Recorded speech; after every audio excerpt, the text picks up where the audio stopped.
في 2010، اليوم اللي مصر كلها فرحت فيه. كان في جيل جديد بيتولد، جيل اتولد على صوت النصر مش على صوت الرعب من الثانوية العامة.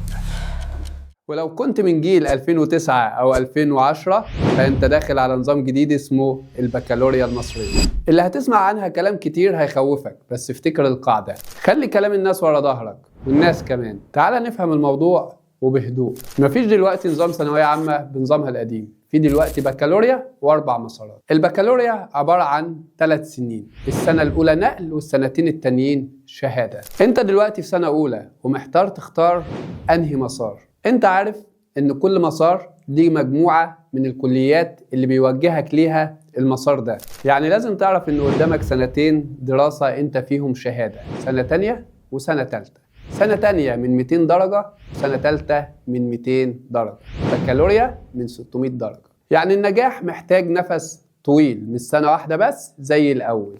طبعا انت دلوقتي قاعد محتاس ومش عارف تدخل انهي مسار. تعالى أساعدك. أول حاجة جاي أقولها لك: اختار المسار حسب قدراتك مش حسب كلام الناس.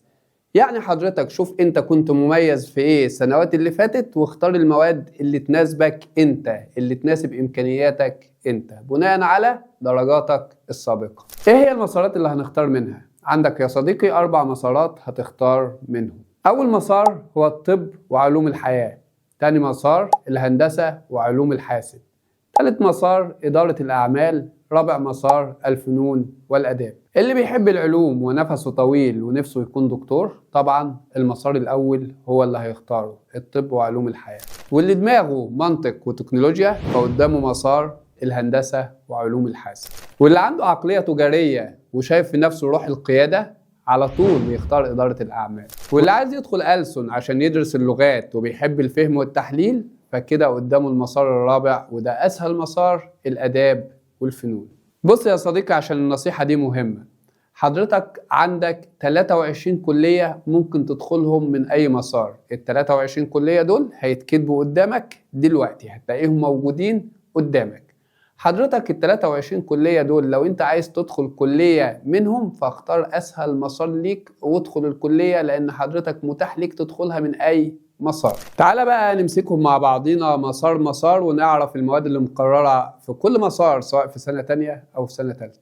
قبل ما نتكلم عن كل مسار عايز أقول لك إن سنة تانية في 3 مواد مشتركين في كل المسارات. حضرتك العربي والإنجليزي والتاريخ مشتركين في ال4 مسارات. يعني سواء دخلت مسار الطب أو مسار الهندسة أو مسار إدارة الأعمال أو كمان الفنون والآداب، هتدرس عربي، تاريخ، إنجليزي. وطبعا مش عايز اقول لك ان التاريخ ده لعبتنا وهتاخده معانا في عون الله. تعال بقى نتكلم عن مسار وناخدهم بالتفصيل. الاول هنتكلم عن مسار الطب وعلوم الحياة. مبدئيا كده في سنة تانية زي ما قلت لك من شوية هتدرس العربي والتاريخ والانجليزي، دي مواد اساسية، لكن في مادتين هتختار منهم مادة واحدة بس. ايه هما؟ الرياضة والفيزياء. هتدرس منهم مادة اساسية معاك في سنة تانية. طب اختار رياضة ولا فيزياء؟ دي بترجع لقدراتك انت الاساسيه وهدفك في المستقبل. يعني حضرتك لو انت شايف نفسك ان انت مميز في الرياضه اختار رياضه، انت مميز في العلوم طبعا هتختار فيزياء.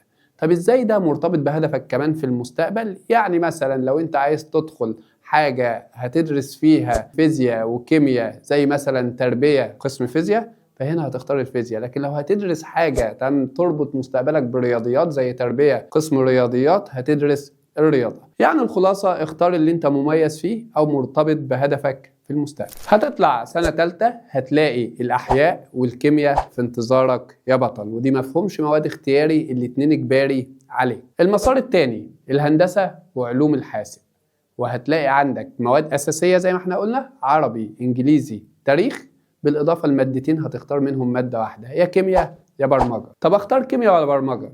حضرتك زي ما قلت لك اربط بين اختيارك وهدفك في المستقبل أو قدراتك أنت.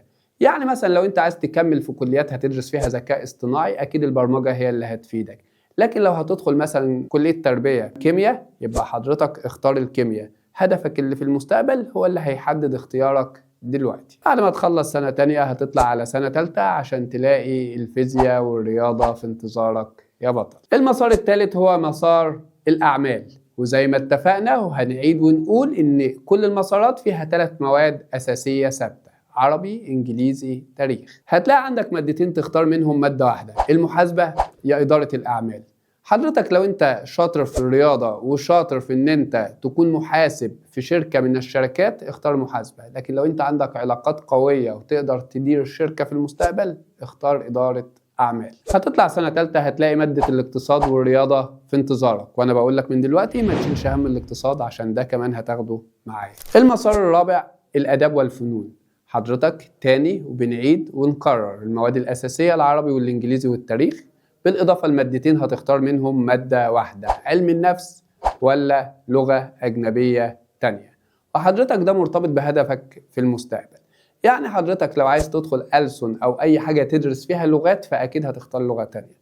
لكن لو هتدخل تربية هتختار علم النفس، هيفتح لك الكليات الأدبية وهيفتح لك الأقسام الأدبية في الكليات دي. لكن اللغة التانية مش هتفتح غير الأقسام اللي خاصة باللغات فقط. تطلع سنة تالتة تلاقي الجغرافيا وتلاقي الإحصاء. وأنا بعتبر إن مسار الفنون والآداب أسهل المسارات اللي ممكن تختارها. النصيحة النهائية: ما تختارش عشان الناس عايزاك تدخل مسار معين، اختار المسار اللي انت تقدر تتكيف فيه. الناجح هو الأكثر تكيفا. أنا محمد غانم، هنمشي الرحلة سوا، هنفهم ونختار ونبني مستقبلك صح. اوعى تنسى تكتب لنا في الكومنتات انت ناوي تدخل انهي مسار.